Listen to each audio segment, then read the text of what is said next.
Nepal is boiling with anger. A storm has risen, and no one saw it coming this fast. The streets are not calm anymore. They are flooded with voices, young and old, shouting, crying, demanding. Voices that say, "We cannot take this corruption anymore." For years, frustration was building quietly. But now, that quiet frustration has turned into fire. And it all began with one sudden move. The government decided, overnight, to shut down social media, Facebook, Instagram, TikTok, X, all gone in the blink of an eye. The explanation was simple: national security. But the effect was devastating, because for the people, this was the last straw. Years of corruption had already poisoned the system. Police accused of taking bribes, judges accused of selling justice, politicians accused of stealing from the nation, and ordinary families left with nothing, so many forced to send their children abroad just to survive. When the platforms went dark, the people snapped.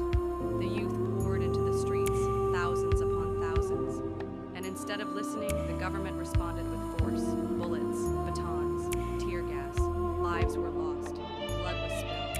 But here's the twist: the fear that once silenced the people, it vanished. Suddenly, protesters stormed party headquarters. Ministers' homes went up in flames. Symbols of power, once untouchable, were attacked openly. And behind closed doors, whispers began to spread. The Prime Minister's private jet was already on standby. Ministers were resigning one after another. Opposition leaders disappeared. The ruling class hid in fear. Chaos had taken over Nepal. Finally, the ban on social media was lifted.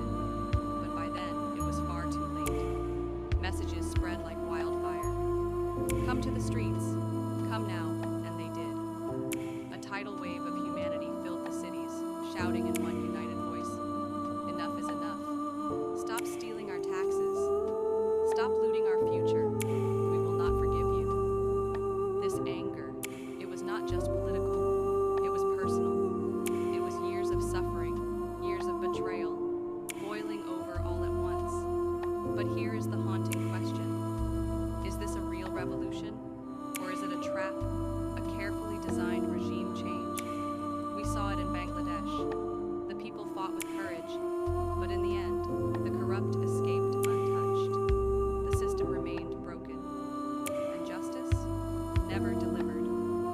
That is the fear for Nepal today, that while the people risk everything, the powerful will escape once again, fleeing on private jets, hiding money in offshore banks, and returning with fake promises.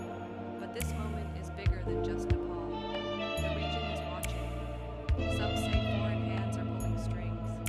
Others believe this is pure organic rage, an explosion of people who simply had enough.